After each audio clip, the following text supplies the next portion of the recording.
Holland, Lake Shore, money, maker. We rolling up, what's your flavor? We whipping up SUV or racer. Holland. Yo, where y'all at? I'm at the lighthouse. Money. Oh, y'all up top? Man, y'all late for the podcast. All right, I'm on my way. I'm coming. Whipping up SUV or racer.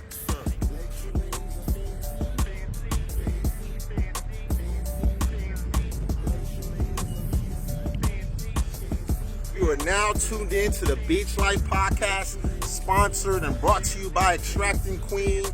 You are now tuned in to the Beach Life Podcast. How's it going, ladies and I'm gentlemen? sitting here with my co-host, 616 Tone. We're back at it. Tone, what's good with you, man? How was your weekend, man? Man, just trying to live my best life, man. I mean, this summer's been beautiful. Unfortunately, it's starting to end out towards the end of it. We get to that. We don't get that much in West Michigan. We Don't. don't really get that much, you know? I feel like I've done nothing this summer. Like, not nothing. Like, I've been out a little bit, but, working. It's almost gone. Time flies. Like, you know, my mom always told me, hey, ain't the end for 21. Time to start some years. Yeah, Time, yeah. seconds, everything starts to slip. It's true.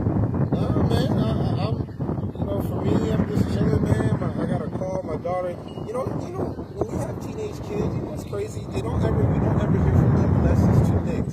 They need money, or they need money. I don't really know. There's nothing else. They really The crazy thing about today is I was talking to my girl today, and my daughter's birthday, I haven't seen her since she was 5, but my daughter's birthday today, she should be 12. Oh my gosh, man. Okay. Yeah. Come on. Actually, matter of fact, shout out last Emma Rose and watching this your dad and wish her happy birthday. Happy No, birthday. I haven't seen you since you were 5, but I'm out here, so reach out. Man, you know, it's so crazy that you said that because so my daughter hit me up saying she just wants to come, and so she flew in. She's actually in town. She's probably sick.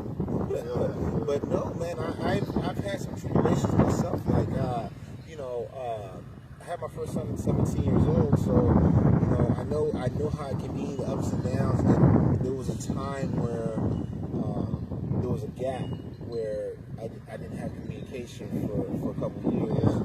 Not on my records, not on my records, but it's ended up being that way, and I had to try to fight to get that relationship back. And once he got a little older, he kind of understood what was going on, the dynamic. So I stayed there, man. I just at this point in my life, I'm just trying to do the best that I was going to get. That's the reason why I don't have her. So like for me, I hope she finds me, and I'm everything I wanted to be. The dad wasn't just out here. I lost her, and I want to make sure when she does come to find me, I'm the best version of myself. And you know what? I mean, and that's something that maybe me and you can work on the back end and see what we can do on it. So I'm glad for you. I'm glad. Thank you for sharing that. No, man, really, to be honest, it's been a crazy weekend. Back to the grind. Oh, gotcha. It feels good to be out here in West Michigan. We're living the beach life. It ain't better than this. It don't get better than this, man. I'm telling you, I've been here a decade. It's hard to leave this place, man. It's hard to I've leave. tried a couple of times. I come back every time. What more do you want, man?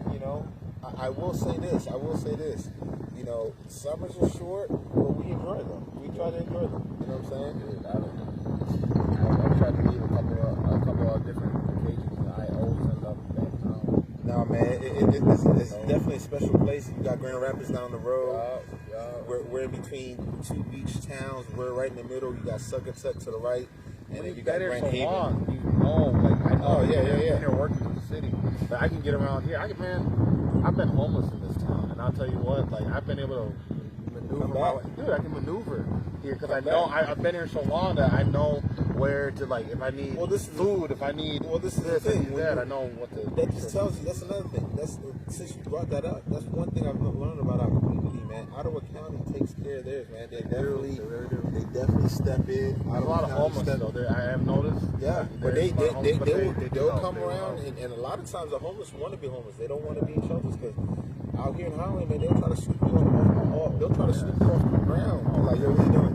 You can't be here. And they'll kick you out of the mission. I mean, like, I don't want to talk bad about our. Hey, it's experiences. Hey, experiences. No, yes.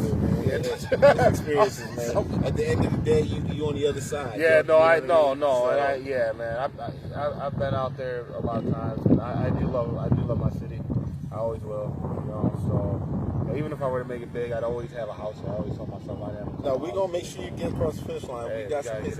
Man, we featured your record on the last time. Man, we got a lot of positive response. This man got hits. I will say though, the goddamn is probably going up the charts a little bit. It's at 700 views almost. It's like really close. Bro, and I put it out like a couple weeks ago. Bro, when I dropped it, I don't know. When I dropped it, I guess I got to be your promo. When I dropped it, the number's a little bit higher. Really? A little bit higher. Your number's a little bit higher. Yeah. The number's a little bit higher. But I just think that nobody really has that sound that you have. So you're really in your own lane, man. So that's why I tell people, man, stay true to yourself and stay in your own lane. You're definitely gonna relate to other artists. I relate to a lot of artists, but I try to stay in my own lane and create my own. You gotta be. See, me as an artist, I've learned to be an artist. You have to be unique. I don't feel like one artist is the same, and that's when you break out into industries like every. I feel like most artists in the industry are different from one another. And the successful ones, the successful ones, yes, successful. They're different. Yeah, because I mean, Young Thug back in the day when he came out, he was sounding like him. I'm not gonna say I'm a big fan of Young. But what he did was so different that people were looking. They're like, "Wait, what is this guy doing?" His like, voice is very unique. It is. I mean, he was let's say he was mumble, right? But the thing about it is that it was so unique and different, and how he was swinging his flow, half singing with different things. It was like people were paying attention because it was unique and different. The style was just new. No, that's exactly right. Because when I first heard him, originally when I first heard the song, I thought it was Lil Wayne. Yeah, I thought it was Lil. When I don't know what Young Thug song I heard first, but when I first heard Rich Homie Con, that was probably one of the first ones, and I honestly thought it was Lil Wayne. I really did. So that just tells you, Weezy, man, the influence he has in this Young game. Thug was saying back then. He referenced Lil Wayne a couple times. Oh no, they all did. Yes, yeah, they all did. Lil Wayne back in his day. God, you hear about Nas? Oh, I know the only reason I'm bringing up Nas because you're not big on him, but he's winning the BMI Icon Award here. He's getting presented that here shortly. So man, kudos to Nas. Salute you, man. You're an iconic guy in our industry. We love you. Oh, he's always been an influential figure, especially out in New York. Like God, man, people. I'm in the bucket hat. I'm wearing a bucket hat right now because of Nas. Yeah, you know what I'm saying. So that's where that comes from. If we're talking, New York artists, like for me, like if I had to personally pick favorites out there, man, I love if they're in my genre, if they're in my age range, I'd say A$AP Rocky. It's my personal from my age range, and then like obviously Jay-Z and 50 Cent, man. Growing up, they were big out in New York. I'm surprised you didn't say A Boogie or somebody like that. Oh, A Boogie would have like that's my thought. I would think, but there's another. When I was younger, I loved A$AP. When his first joint dropped, that whole Long Live A$AP, the whole album was fire. No, he had a movement. He had his own movement. He had his own. Just there for a second. The second album wasn't as good as the first. That first album had hits on it. See, another thing, it's like when people's lifestyles change, like A$AP's lifestyle has changed, right? Yeah. He's living a whole different lifestyle, so the music changes. Well, not just that. I mean, he's living the top life. You know what I mean? Lifestyle. So billionaire. His girl, he doesn't have to rap no more.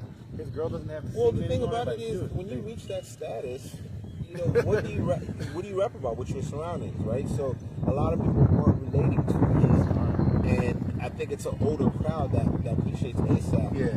That grew up with A$AP. You're not gonna get young guys too much because I think that the younger guys they can't really relate to him. No, they can't. So, but that's okay. Like it's the music that I enjoy. So like from back then.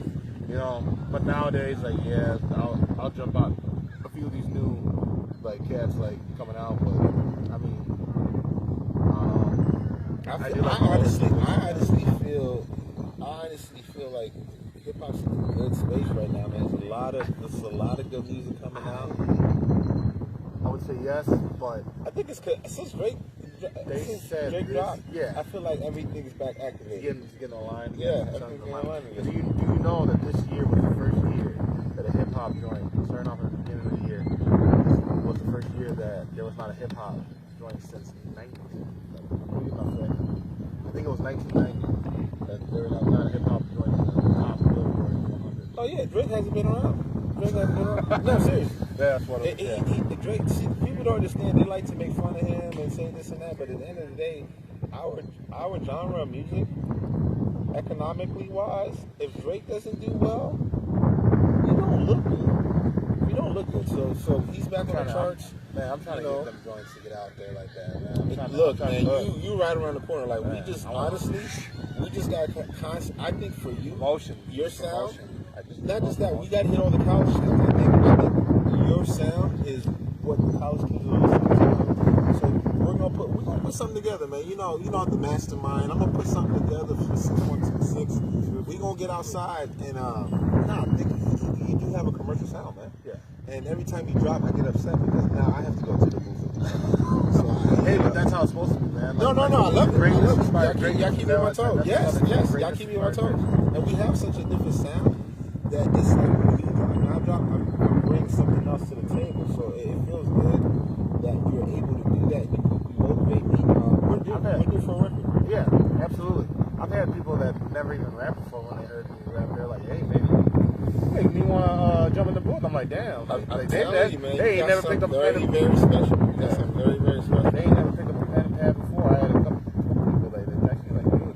I had a couple of my personal friends that be like, hey, man, I'm starting to write. They'll use ChatGPT, some of them, but just trying to like put their foot in trying to figure it out. Trying to piece some things together. I'm like, motivation. I'm like, that's cool, man. I'm like, that's cool that I get inspired out of people. Like, and you know what that does for us? It gives us, okay, you're doing something right. You're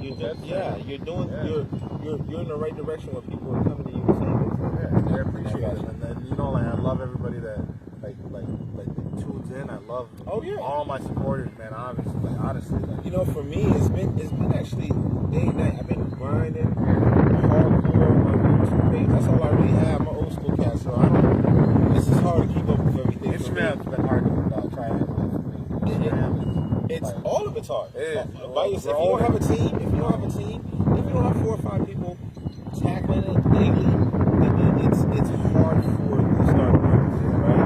So for me, I watch my views from going to 400 or 500 views, a clip or a song to in the thousands, and it took me a good 10 years to do that. Right. Like now being monetized. here, monetized, and now it's like, okay, that's where I'm trying to get monetized. Once that happens, then automatically YouTube starts pushing your stuff out to your people. So I'm still finding my people, but my sound is finally getting out, and I don't sound like nobody else out here, so I have the advantage. You know what I mean? So, and that's the hardest part. The hardest part. It is. It's crazy because like when COVID-19 first started, I was sitting there and I gained so much talent just from that section because I was what could you do?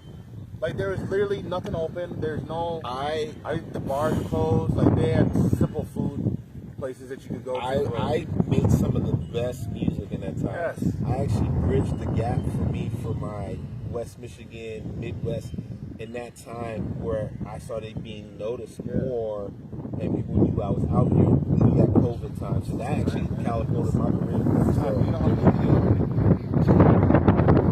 Man, talking about COVID-19, you heard about Stephen A. Smith apologizing to Kyrie on his show? Man, so when the whole COVID thing was going on, Kyrie was like, no, I'm not getting a shot. I don't want to play.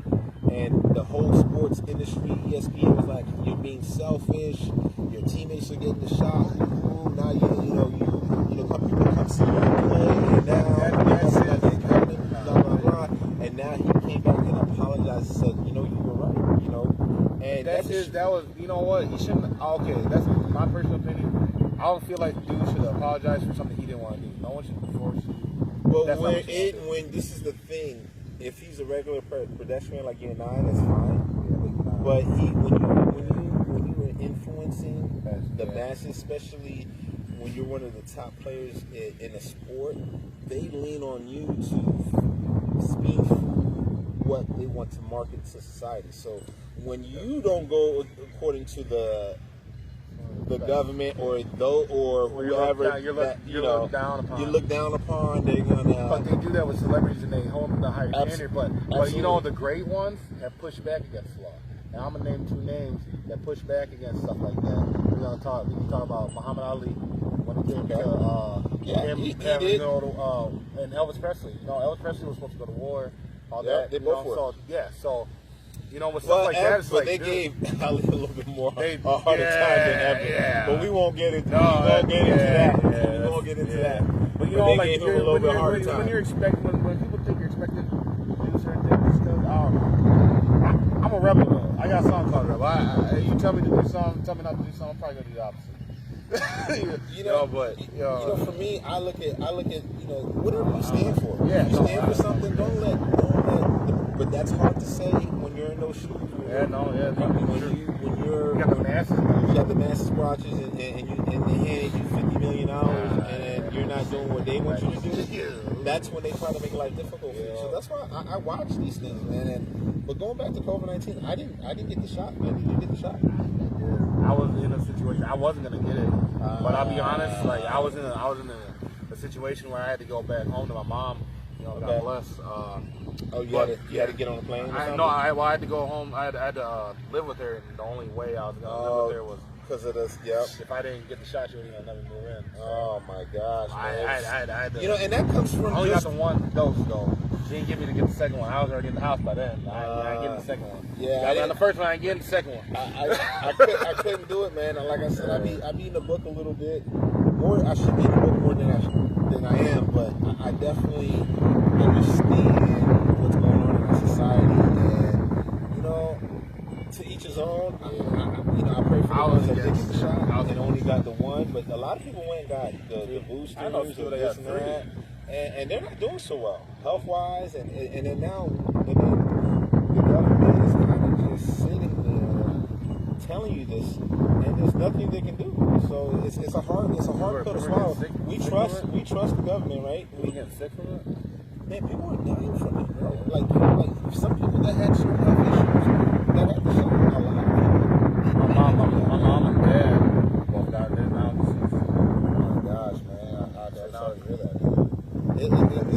I got the shot. I mean, I there for a second felt like I was not in a good spot. You know what the crazy part about it? I ended up, I rode the whole way, and I'm gonna say I got COVID. I don't know for sure if I got COVID, but I feel like I got COVID. Like beginning of 21, I got 2 weeks, man, and my freaking skin was peeling. It was crazy. And I didn't. It was a horrible feeling, but I got through it. But I think it might have been from all the symptoms that people were saying.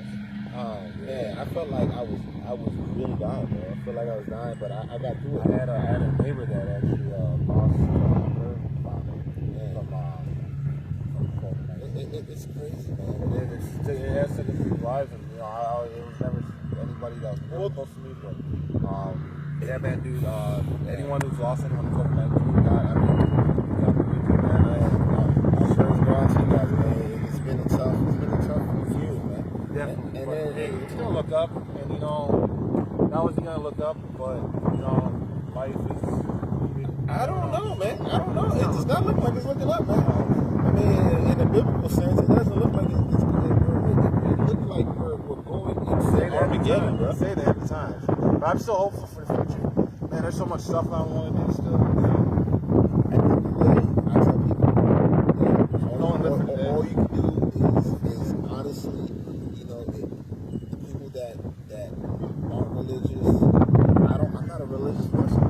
I'm more of a spiritual person. But use your common sense. Start doing some research. Understand history. For the history buff people, understand. How does this go into the Bible? Is this a lot of new? But then again, the Bible was changed so many different times. King James I take? What can I take from? Like, no, I get it.